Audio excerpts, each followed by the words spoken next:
Buenas noches, vamos a esperar 5 minutos para que haya un poco más de auditorio y pues empezamos.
Iniciamos. Buenas noches.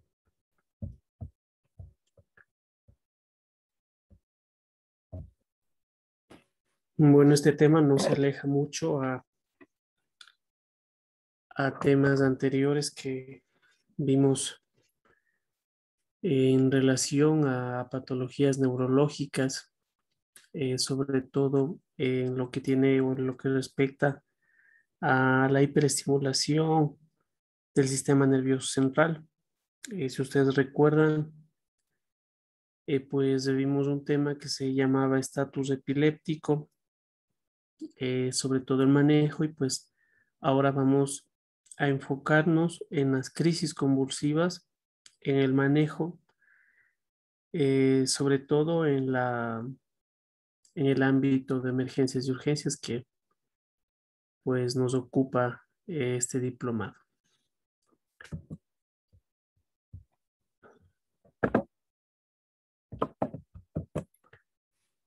Las crisis convulsivas en pediatría, una temática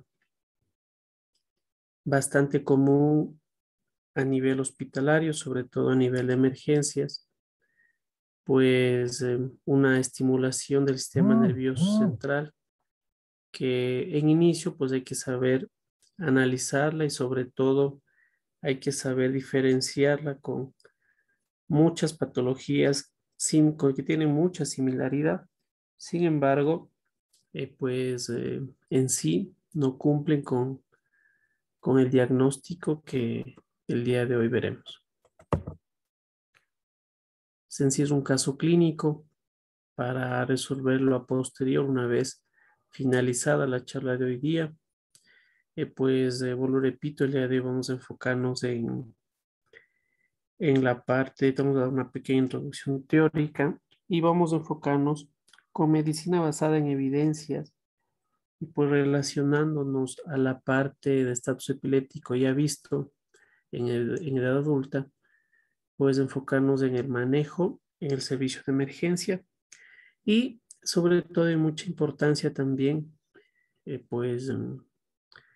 aprender a triar este tipo de patologías es sumamente importante, ¿sí? Entonces, este caso clínico nos habla de un lactante de 18 meses que es traído a urgencias por haber presentado hace una hora, según su madre, un episodio de 1 minuto aproximadamente de duración, de sacudidas generalizadas más intensas en ambos miembros inferiores del cierre neural, acompañado de ojo blanco y, desconexión del medio,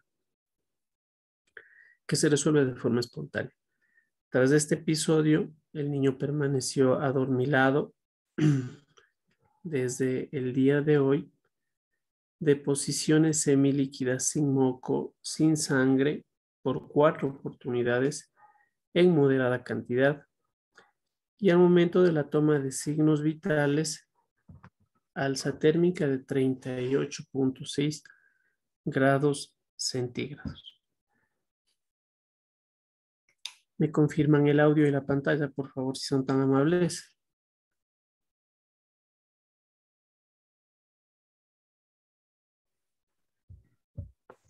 Está claro, Doc. Sí se ve. Sí se escucha también, doctor. Gracias. Perfecto.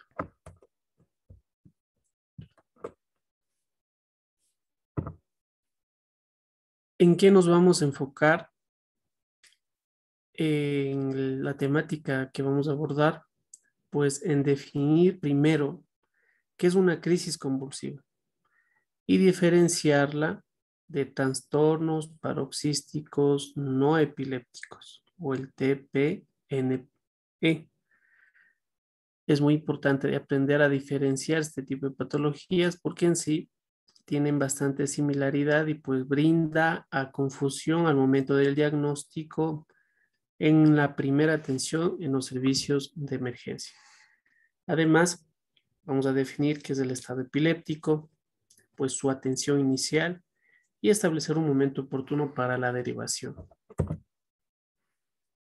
Las temáticas o los subtemas que vamos a analizar, pues definiciones, que es muy importante, la fisiopatología, etiología, epidemiología, factores de riesgo, el cuadro clínico, diagnóstico diferencial, el manejo, complicaciones y referencias, ¿no?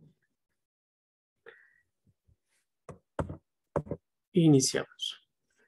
Vamos a analizar conceptualizaciones que es de suma importancia, porque por lo general en ocasiones confundimos con epilepsia a todo niño que acude a un servicio de emergencia cuya madre refiere movimientos abruptos en extremidades, sin analizar origen, sin analizar sintomatología acompañante, sin analizar duración, sin analizar tiempos, sin analizar causas que pues obviamente desvía nuestro diagnóstico y pues se hace más complicado su manejo inicial.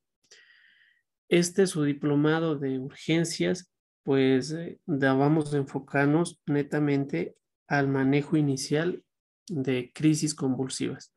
Existe mucha bibliografía acerca de crisis convulsivas, clasificaciones por tiempo, por forma, por etiología. Sin embargo, vamos a abordarlas de forma superficial, llamémoslo así, porque lo que nos interesaría más a fondo en este subdiplomado, pues obviamente el manejo inicial.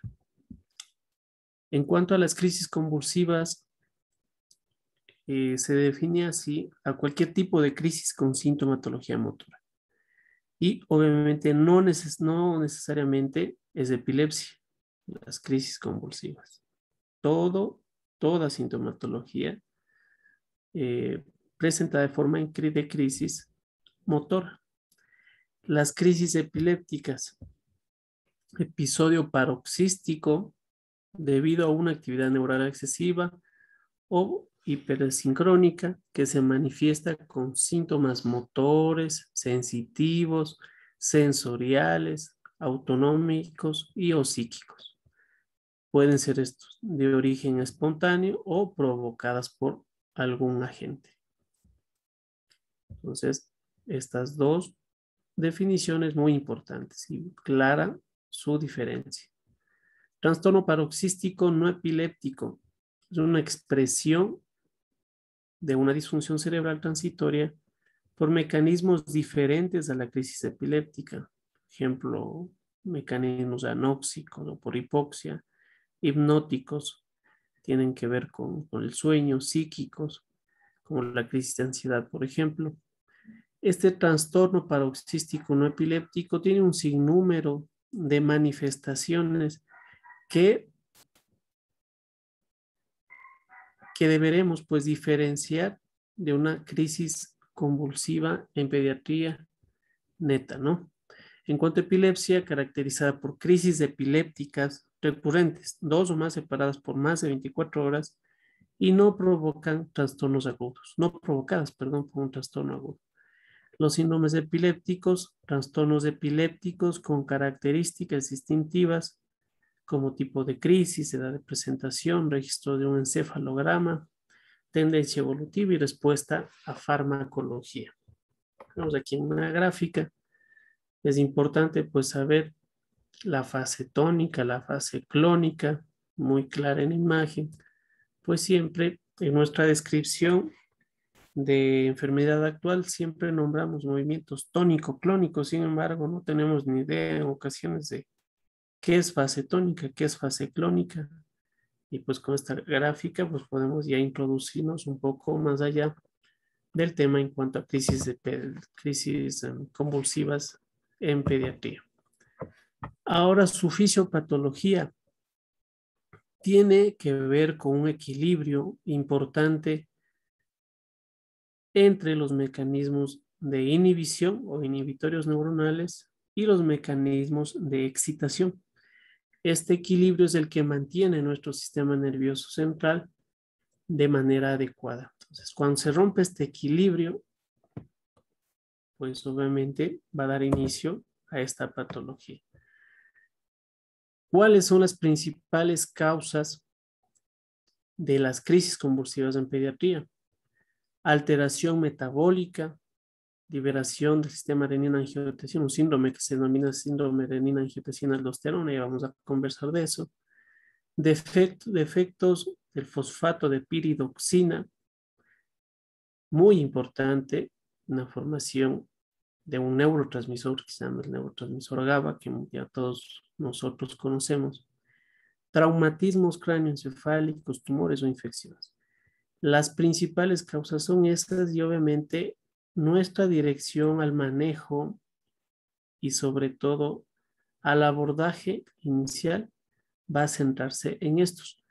Según el orden de aparición, tenemos los porcentajes en cuanto a probabilidad de origen de crisis convulsivas, alteraciones metabólicas en primer lugar, la activación del síndrome renina-angiotensina-aldosterona, defectos de la fosfatasa de piridoxina en tercer lugar y en cuarto lugar traumatismos craneoencefálicos, tumores o infección.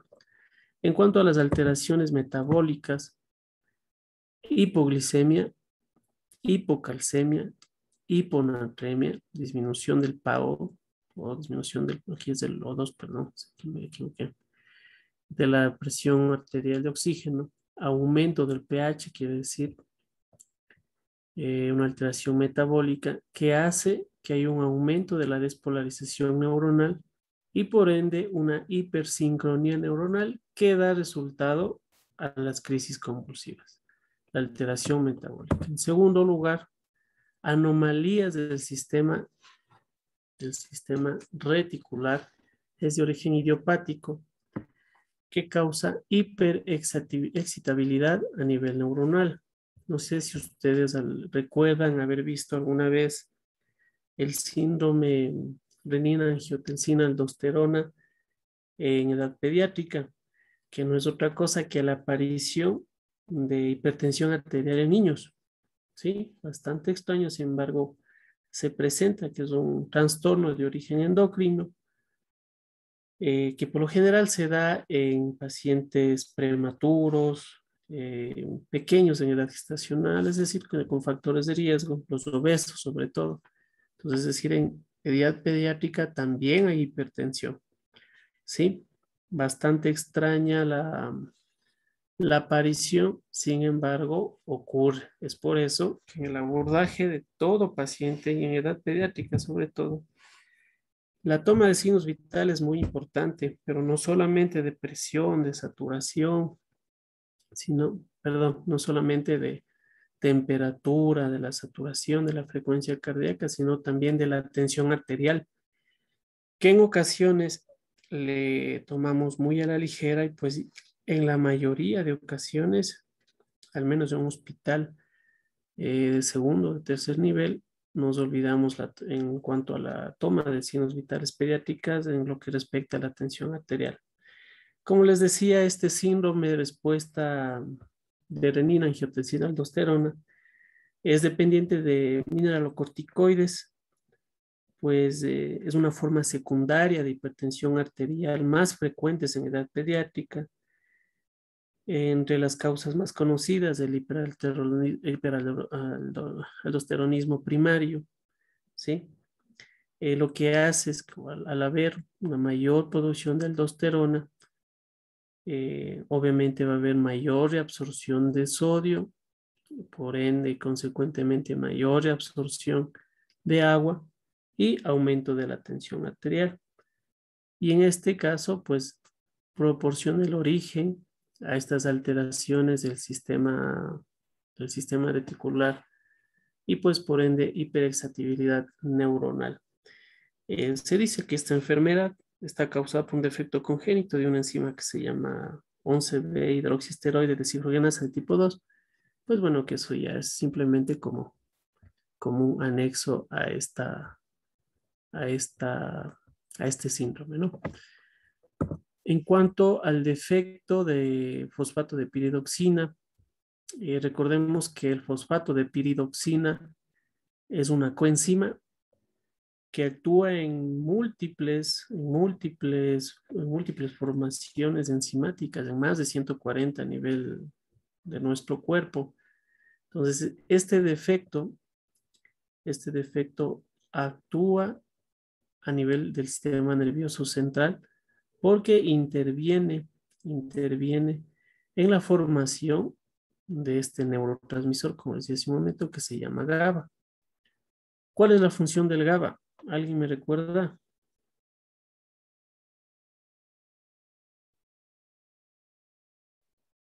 ¿Qué es el GABA?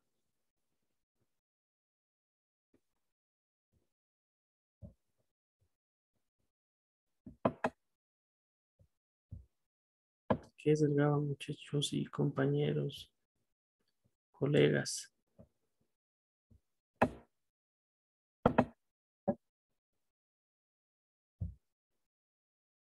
Mm, Bueno, el GABA es un neurotransmisor, ¿no? ¿Cuál es la función? Inhibe impulsos eléctricos. Y además se ha observado en los últimos estudios que intervienen en procesos de estrés, cognitivos, ansiedad y movimiento también. Y pues por ende, al haber un defecto de este fosfato de piridoxina, hay una disminución de la producción de este neurotransmisor que, como les decía, bloquea los impulsos eléctricos. Pues obviamente si es que disminuye este neurotransmisor que bloquea los impulsos eléctricos, produce una hiperexcitabilidad neuronal y crisis convulsiva. No todo es fiebre, ¿no? Crisis convulsivas en niños, no todo es fiebre. Muchos médicos, colegas, no haber estado con fiebre. Sin embargo, no es así. Vamos a continuar.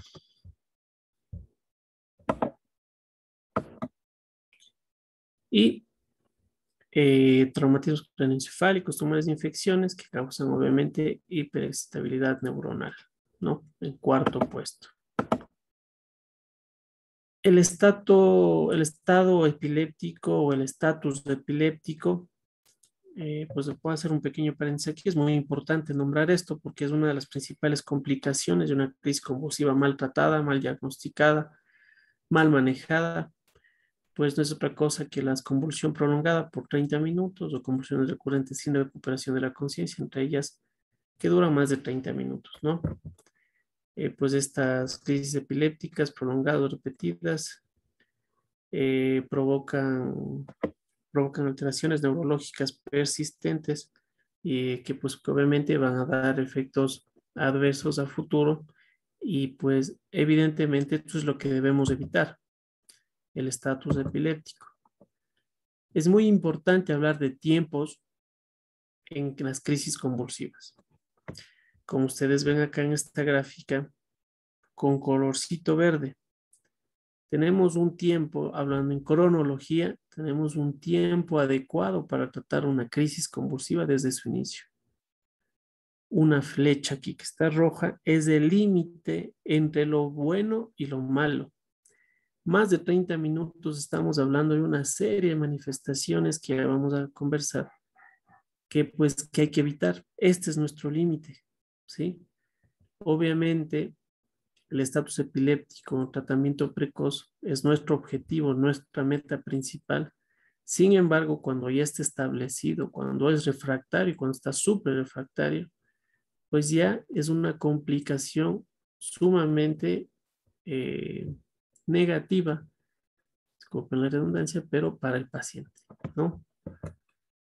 Existen estas fases, 3 fases, dependiendo de la cronología. Como les decía, 30 minutos de periodo crítico de transición.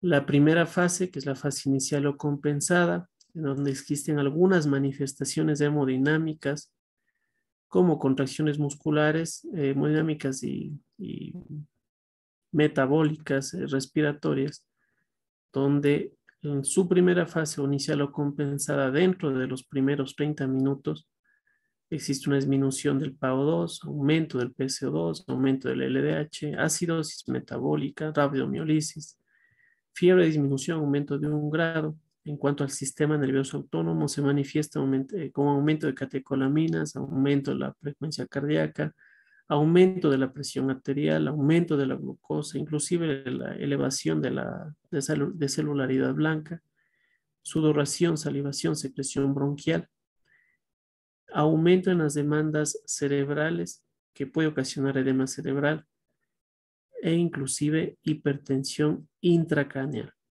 Esto en la primera fase. En la fase 2 o meseta tenemos manifestaciones más marcadas, ¿sí?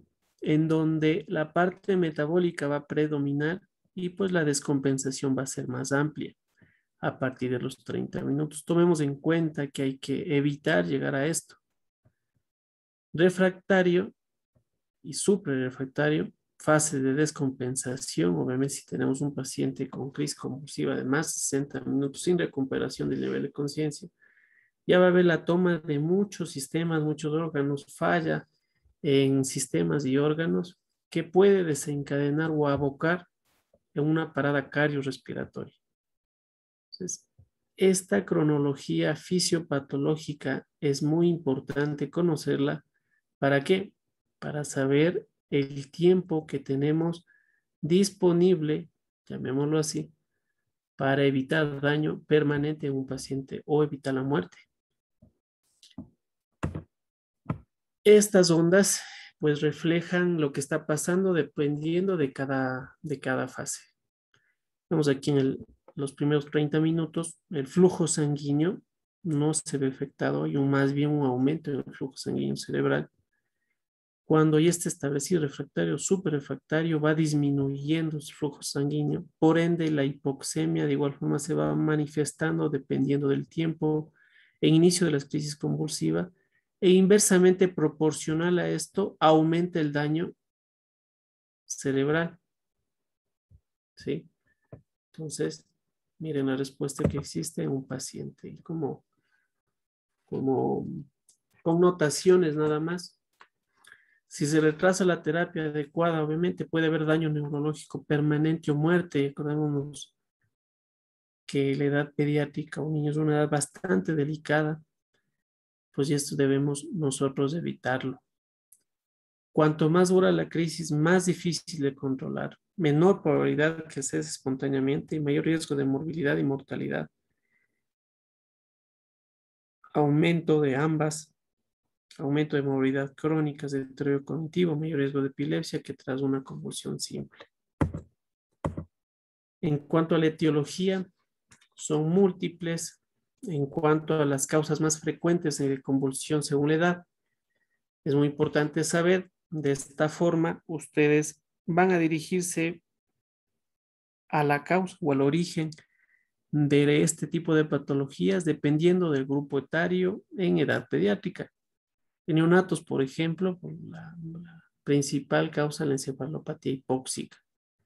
Infecciones, alteraciones electrolíticas, déficit de la piridoxina, que hablamos de esta coenzima demasiado importante en la fisiología o el control de la hemostasia.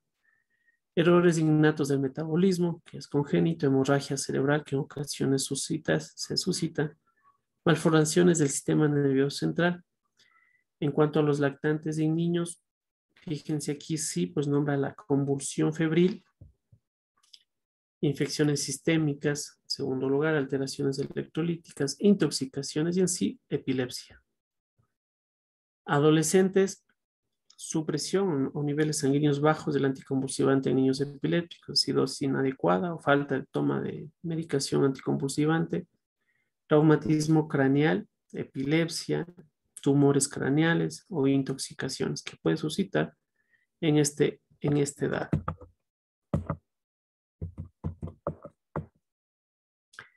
La epidemiología, nunca debemos dejar de mencionar la epidemiología, aunque sea un poco cansón. Sin embargo, la epidemiología es muy importante, pues saber, sobre todo incidencias, para las estadísticas nos ayudan a nosotros a atacar a nivel de emergencia, pues el manejo inicial. Epilepsia, 50 millones de personas a nivel mundial, el 80% en países subdesarrollados y como de aquí en nuestro país, con un porcentaje bastante amplio de personas con este tipo de patologías. Tomemos en cuenta que es la principal emergencia neurológica pediátrica a nivel mundial. La tasa más alta, sobre todo suscita en el grupo etario de 1 a 5 años. La crisis febril es la más frecuente, pero no es la única, ¿sí?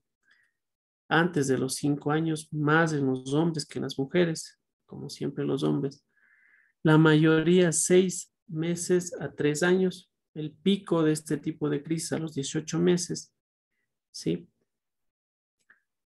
En cuanto a la epilepsia, la incidencia de 23 a 190 por cada 100.000 niños atendidos en el servicio de emergencia al año, una prevalencia de 3 a 41 niños por 1.000. El estado epiléptico, incidencia de 17 a 23. Estado epiléptico refractario, más o menos 10 al 15% en estatus epiléptico que se hospitalizan y más o menos el 50% del estado epiléptico suprarrefractario en estatus epiléptico refractario que hubo la necesidad de pseudoanalgesia. En cuanto a sus factores de riesgo, existen pues factores de riesgo para este tipo de patología. Factores de riesgo en pediatría, obviamente, sobre todo la edad, entre 1 a 5 años. Enfermedades sistémicas o infecciosas concomitantes, historia de la enfermedad neurológica previa, traumatismos, ingestión de fármacos o tóxicos, inmunizaciones recientes, historia familiar de crisis convulsivas y pues la deprivación del sueño.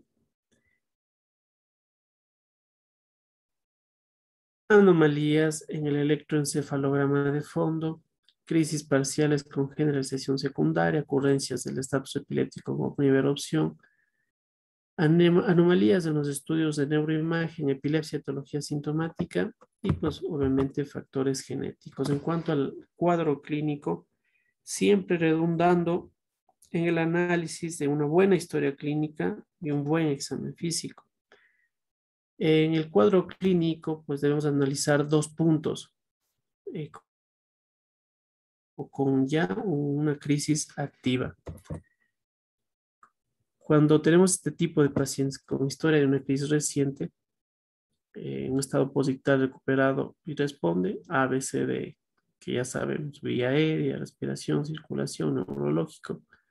Si no responde a los 20 a 30 minutos, obviamente estamos en un paciente en coma, pues un estado epiléptico no convulsivo, por lo general positivo, el 20% del electroencefalograma, pues estaba de frente inclusive de un stroke o traumatismo secundario o secundario un traumatismo cráneoencefálico.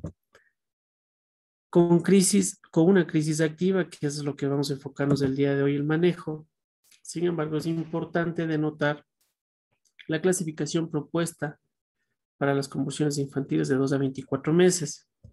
Las estáticas, de comportamiento, clónicas, vamos simplemente a nombrarlas, espasmos infantiles, tónicos, las versivas y las no clasificadas. En cuanto a la clasificación, según ILAE en 2017, las que tienen o están relacionadas con un inicio focal, inicio generalizado, inicio desconocido y no clasificables. Todas estas con inicio motor, no motor, con las descripciones que vemos aquí en la gráfica. Crisis por fiebre. Convulsión asociada con temperatura mayor, obviamente de 38 grados centígrados. Es importante aquí denotar algo, pues siempre por lo general, el alza térmico, la fiebre es uno también de los factores de una de las patologías de primera atención en edad pediátrica en un servicio de emergencia. Pues hay que recordar siempre a nuestros pacientes, pues la temperatura alta no siempre es mala cuando aparecen convulsiones. Recordando fisiopatología, fisiología, pues nuestro sistema inmunitario empieza a activarse y empieza a reaccionar a partir de los 38.5 grados centígrados. Cuando obedecemos a un antipirético y pues no dejamos que el alza térmica haga o cumpla su fin, pues lo que estamos haciendo simplemente es creando una inmunidad de plástico. Es por eso que es importante para nuestros pacientes pediátricos, sobre todo a sus mamacitas, por recordar que la fiebre no es mala. Sin embargo, hay que saber controlarla con medios adecuados y evitar pues la formación o el desarrollo de inmunidad de plástico, llamémoslo en términos coloquiales. Un niño habitualmente mayor de 3 meses y menor de 6 años de edad, por lo general tiene este tipo de procesos. En ausencias de infección o inflamación del sistema nervioso central, ausencias de alteraciones metabólicas sistémicas agudas que pueden producir convulsiones, ausencia de historia previa de convulsiones no febriles. En cuanto a su clasificación, simples e incomplejas, las simples en mayoría de porcentual pueden ser generalizadas, tónico-clónicas de un 80%, tónicas un 15%, atónicas más o menos 5%. La duración es menor a 15 minutos, la mayoría dura menos de 5 minutos, son focales. En cuanto a las complejas, más de 15 minutos, recurren en 24 horas, presentan signos neurológicos en el periodo posictal. La recuperación es lenta del sensorio. El 10% son prolongadas y solo el 5% son focales. Tienen mayor riesgo de complicaciones. ¿Sí?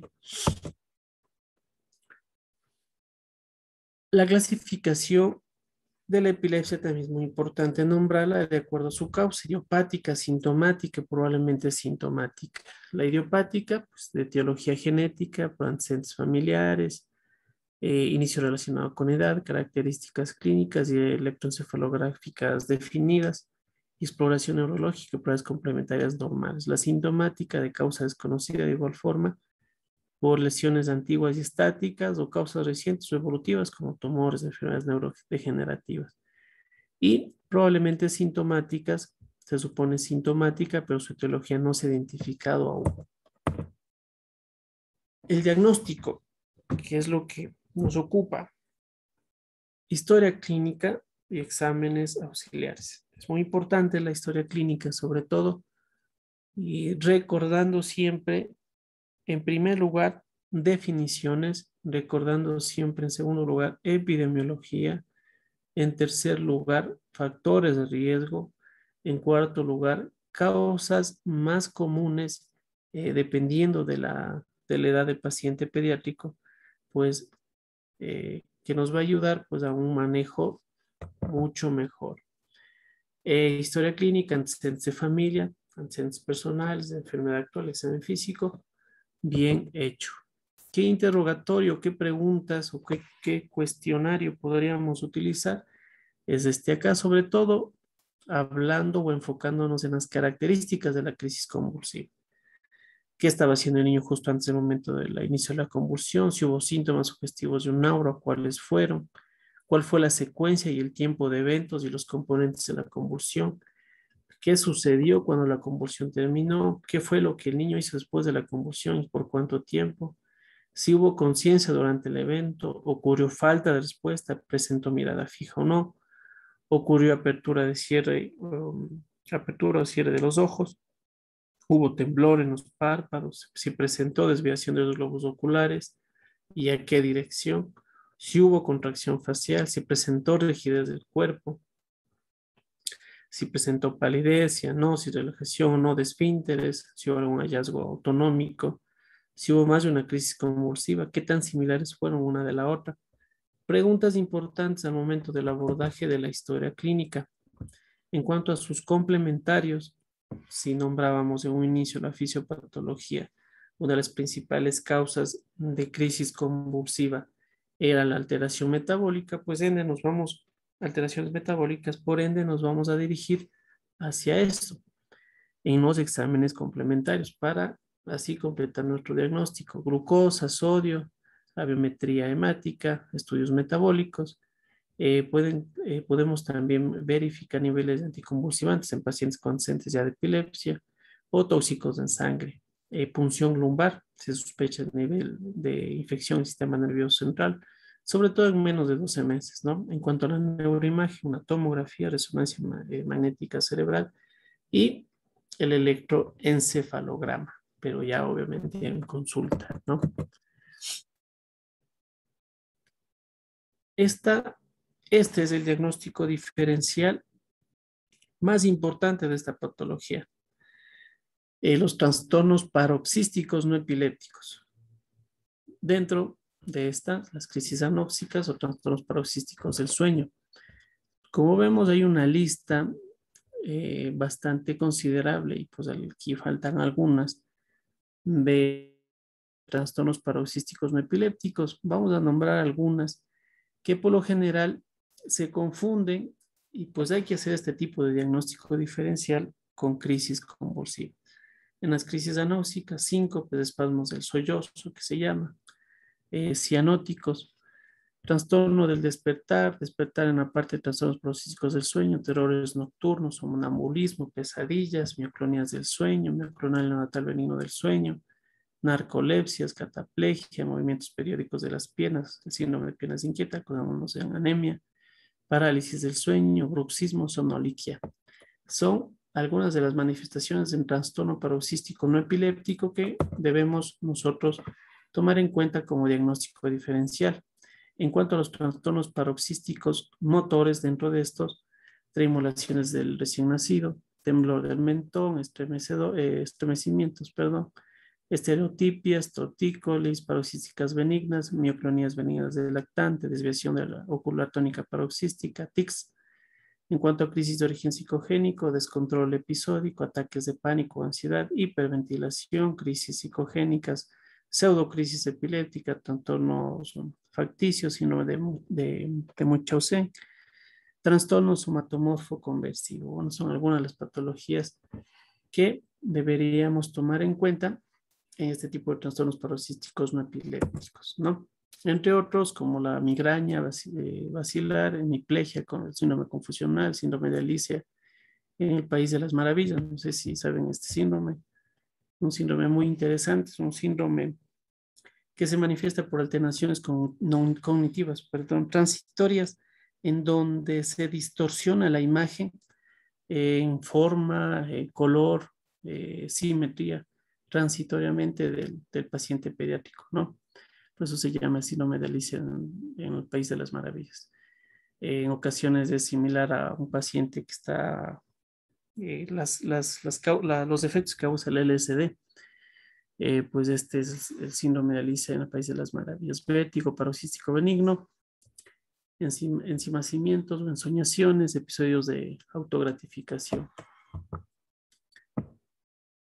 En cuanto al diagnóstico diferencial de las crisis convulsivas versus los trastornos paroxísticos no epilépticos según la edad, en lactantes y en preescolares están relacionados con hipoxia, con el movimiento en los lactantes, con alteraciones oculomotoras y movimientos cefálicos y relacionados con el sueño. En los preescolares de 3 a 5 años, relacionados con el movimiento y relacionados con el sueño. En la edad escolar, relacionados con hipoxia, el síncope, relacionados con el movimiento tics, discinesias paroxísticas, relacionados con el sueño, pesadillas, sonambulismo, movimientos periódicos de piernas. En los adolescentes, relacionados con hipoxia, con sueño, con eventos psicogénicos, relacionados con el dolor, como la migraña. Hablando del triaje, es muy importante saber triar este tipo de pacientes para poder verificar el abordaje según. Solange, ¿me puedes ayudar apagando tu micrófono? ¿Qué es?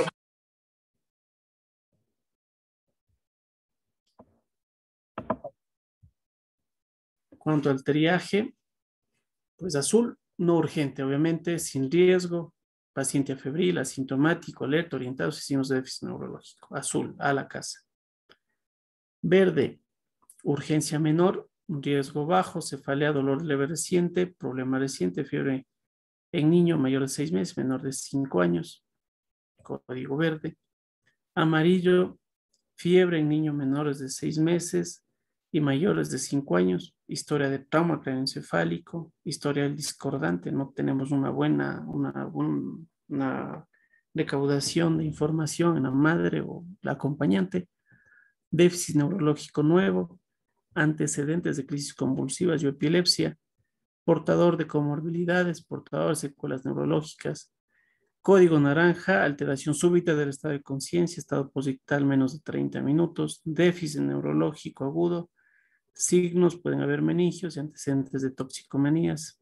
Y rojo, pues obviamente un niño ya en crisis convulsivas al momento de acudir al sistema hospitalario o de primera atención, un estado posictal que dure más de 30 minutos, crisis convulsiva que dure más de 5 minutos, obviamente la hipoglicemia, signos de deterioro neurológico y compromiso de la vía aérea o shock.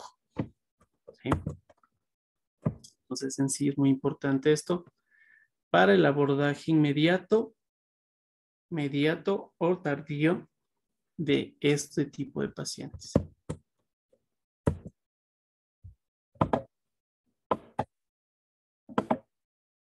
En cuanto al azul y el verde, una historia clínica detallada, una exploración física completa, si existe o no, pues un evento, una crisis epiléptica paroxística sin origen epiléptico, pues si es que no hay, envío al primer nivel de atención, si es que lo hay, he enviado a consulta externa de pediatría para su estudio.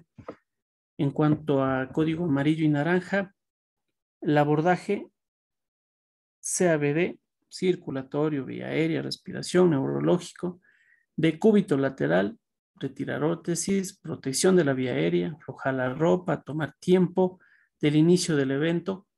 Como les decía, un inicio de la fisiopatología en cuanto a la cronología es muy importante para evitar daños neurológicos persistentes o inclusive la muerte en este tipo de pacientes.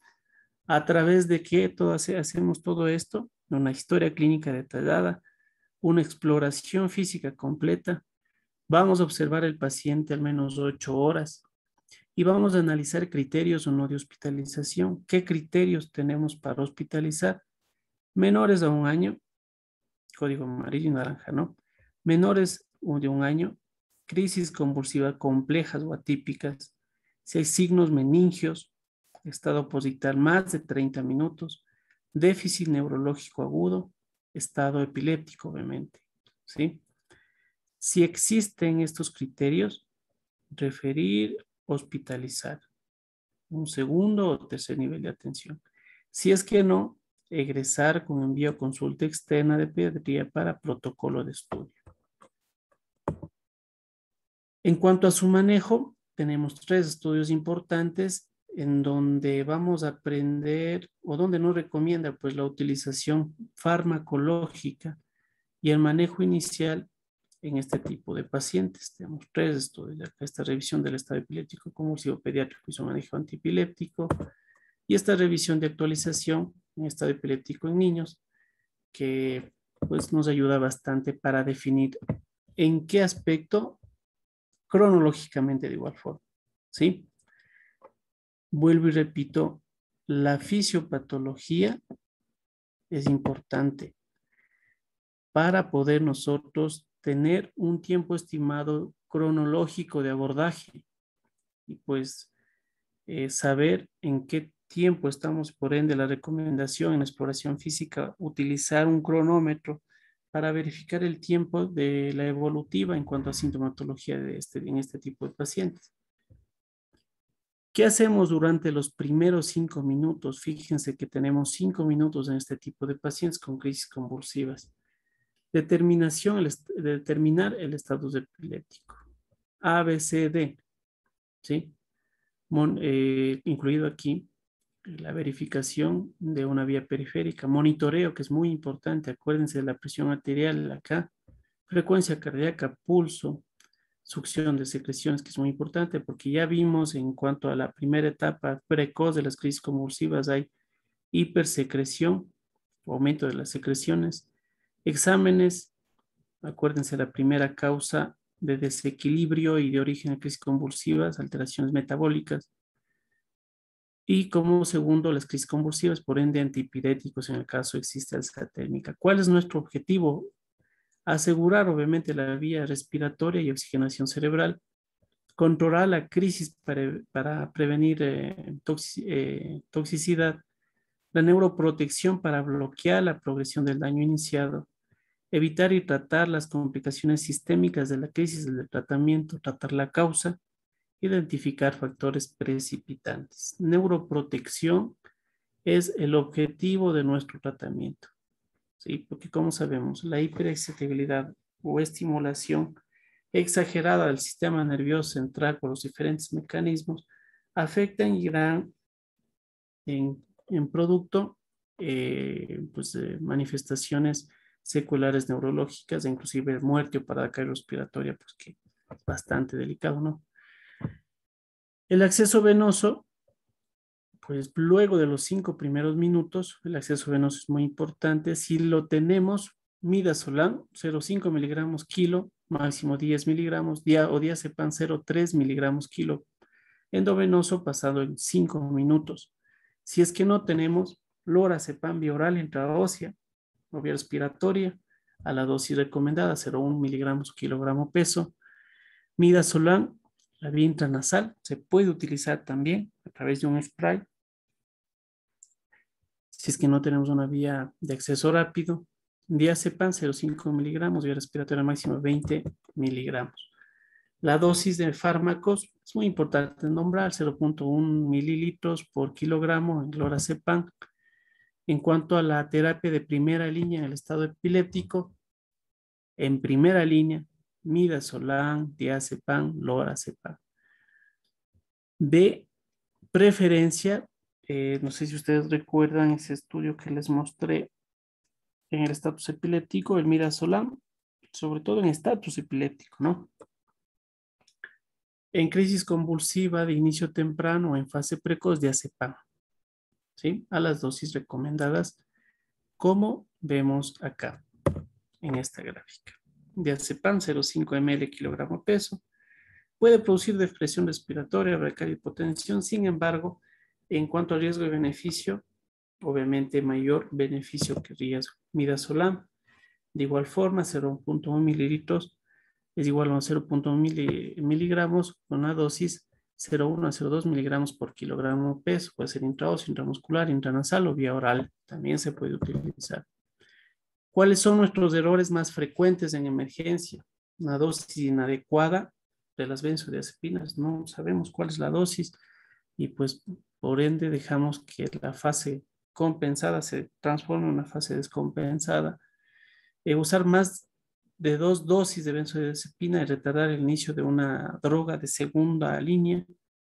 Retraso de iniciar a la secuencia de inducción, intubación o goteo de midazolam es uno de nuestros errores más frecuentes. Estamos ya en estatus epiléptico, sin embargo, se le mantiene al niño despierto y por ende con continuidad de las crisis convulsivas, que eso no se debería hacer. No retrasar, es importante no retrasar la secuencia de inducción, intubación y de goteo de midazolam. ¿Sí? Entonces, acá, si aún convulsiona, repetir lo anterior en 5 minutos. Si es que no, pues monitorizar e ingresar. Utilizando este tipo de medicamentos de primera línea en el tratamiento precoz dentro de los primeros 10 minutos. Si sigue convulsionando, reevaluar signos vitales, mantener monitoreo, colocar una segunda vía periférica, considerar ya aquí la ventilación mecánica y pues utilizar medicación de segunda línea. Como les decía en un momento, la utilización persistente o insistir en utilización de medicamentos de primera línea retrasan la recuperación y podemos ingresar a una etapa o podemos pasarnos esta línea roja que tenemos aquí, que es la línea de estabilidad sumamente delgada que tenemos en este tipo de pacientes. Y pues para esto debemos ya utilizar, si es que no nos funciona una primera línea de fármacos, utilizar una segunda línea. Dentro de estas, la fenitoína o el fenobarbital a estas dosis, ¿sí?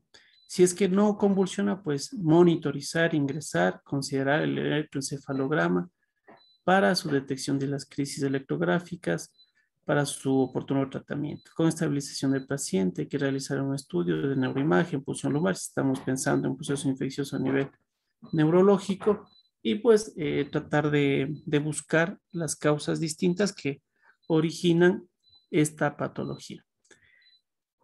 Si aún convulsiona, ya estaríamos entrando a estatus epiléptico, ¿no? Si es que aún convulsiona, fenobarbital, tercera línea, ¿sí? Primera línea, diazepam. Segunda línea, fenitoína. Tercera línea, fenobarbital.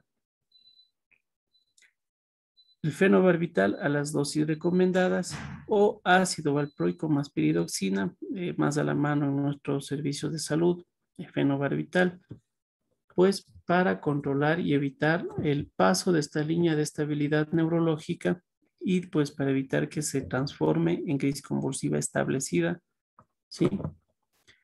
En cuanto a la terapia de la segunda línea, en estado epiléptico, aquí vemos un cuadro de la diferenciación en cuanto a la duración, la dosis, la velocidad de infusión, si hay depresión no del sensorio, cuál causa más hipotensión, cuál causa menos hipotensión, pues es un cuadro diferencial que nos va a ayudar de mucho también.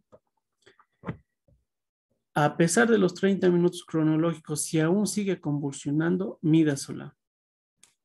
Como les recomendaba en el estatus epiléptico, midazolam, uno de los fármacos de mayor evidencia científica que nos va a ayudar en este tipo de estados cuando existe ya un establecimiento de la crisis convulsiva o está en estatus epiléptico, a dosis de carga de 0,1 a 0,2 miligramos kilogramo peso, seguido de una infusión continua de 0,1 a 0,4 miligramos kilogramo hora, iniciando a 1 a 2 microgramos kilogramo minuto, titulado cada 15 minutos, hasta controlar la crisis. Si es que tenemos obviamente un electroencefalograma, si no, clínicamente. Duración habitual de 12 a 48 horas, evitar enfermedad renal o hepática y miastenia gravis o porfiria. Si a pesar de esto persiste y se vuelve ya refractario, suprarrefractario, existe la cuarta línea de medicamentos, tiopental, pentobarbital o propofol o ketamina. Propofol de manejo mucho más fácil, recomendado, dosis de carga 3 a 5 miligramos kilo, dosis de mantenimiento 5 a 10 miligramos kilo hora. ¿Sí? Este es el establecimiento en cuanto a primera, segunda, tercera línea y cuarta línea de atención medicamentosa en este tipo de pacientes de crisis convulsiva. Como ustedes han visto, hemos abordado a más de las crisis convulsivas en estatus epiléptico, que es imperativo manejarlo para pues poder tener un abordaje correcto en el servicio de emergencia. Cuando referimos a un hospital, a urgencias o neuropediatría, a urgencias cuando sospechamos de infección del sistema nervioso central, cuando está en estado epiléptico, cuando hay mal estado general, cuando tenemos una convulsión febril compleja, varias recidivas en el mismo proceso febril, recuperación prolongada e incompleta de las crisis, alteración de la exploración neurológica en el periodo posictal, observación no posible en consulta de atención primaria una vez que ha seguido las crisis. En cuanto a neuropediatría, patología neurológica previa, estatus febril, cuando referir a esta, crisis febriles focales, déficit neurológico persistente, menores de 3 meses o mayores de 6 años, sospecha de epilepsia, crisis febriles atípicas o típicas con recurrencia.